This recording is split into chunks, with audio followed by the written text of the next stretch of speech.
At first, ambition feels clean. It feels energizing, almost noble. You wake up with direction. You know what you want. While others hesitate, you move. While others rest, you push. And in the early stages, the rewards come fast enough to reinforce the behavior. Progress feels real. Momentum feels addictive. The story most people hear ends right there. Work hard, rise fast, win big.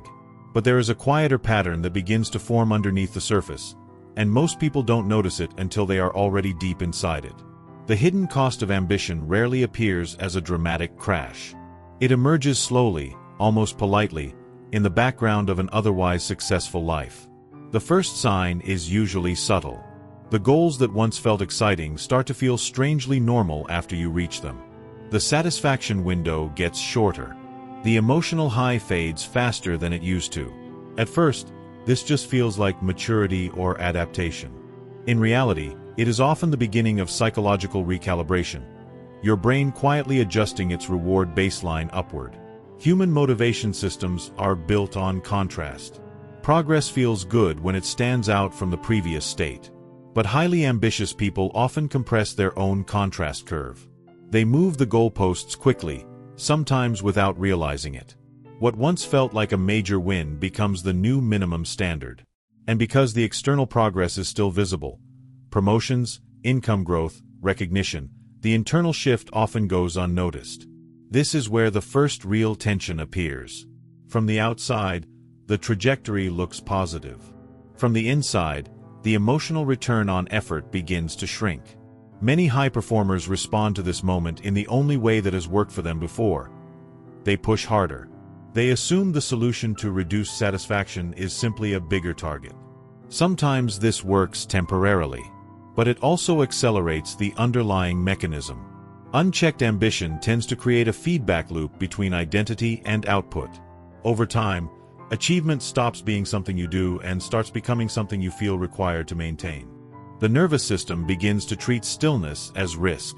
Rest starts to feel slightly uncomfortable, even when the body clearly needs it. Many driven people quietly lose the ability to relax without guilt, but because the external results still look strong, this rarely raises immediate concern. There is also a cognitive narrowing that often accompanies intense ambition. Focus improves in the short term, but life bandwidth starts to compress around performance-related goals. Relationships receive less spontaneous attention. Recovery becomes more transactional. Even leisure can become subtly optimized instead of restorative. None of this happens overnight. It accumulates through small, rational decisions that each make sense in isolation. Over time, however, the system begins to show strain. Chronic cognitive load rises. Background stress becomes more persistent. Sleep quality may decline even if total hours remain acceptable. Many ambitious individuals notice a strange pattern during this phase. They are still functioning at a high level, but the margin for error feels thinner than it used to. Small disruptions feel heavier. Motivation requires more conscious effort. The machine still runs, but it runs hotter. What makes this particularly difficult to detect is that modern culture heavily rewards the early and middle stages of this pattern. Discipline is praised. Relentless focus is admired. High output is visible and measurable. The internal cost, however, is mostly invisible and often delayed.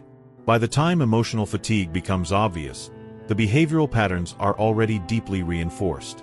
Another layer of the ambition trap involves identity fusion. When personal worth becomes tightly linked to forward progress, the psychological stakes of slowing down increase dramatically. Many high achievers are not simply afraid of losing momentum. They are afraid of what stillness might reveal.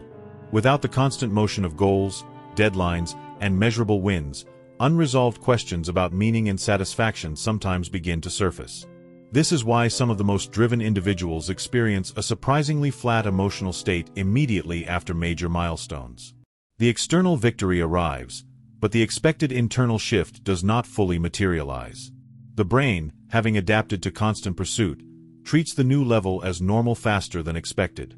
Instead of celebration, many people feel a brief high followed by an almost confusing emotional neutrality.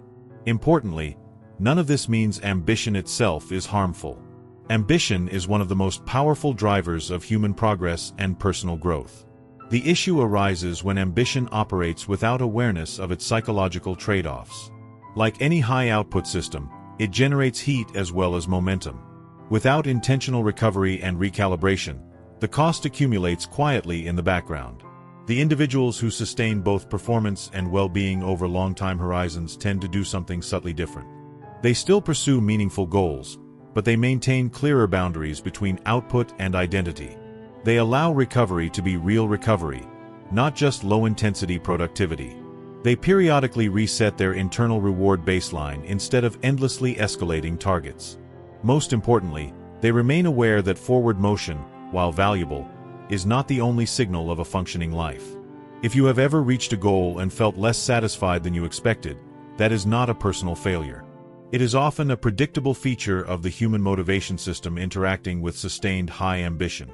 The key is not to suppress drive, but to manage it with enough awareness that it does not quietly consume the very energy and clarity that made progress possible in the first place. Because the real hidden cost of ambition is rarely visible in the highlight moments. It shows up in the background, in the shortened satisfaction window, the rising cognitive load, the subtle loss of true rest, and the quiet pressure to keep moving even when the body and mind are asking for space. Recognizing this pattern early does not weaken ambition. In many cases, it is what allows ambition to remain sustainable over the long run. Subscribe to understand the business world through psychology.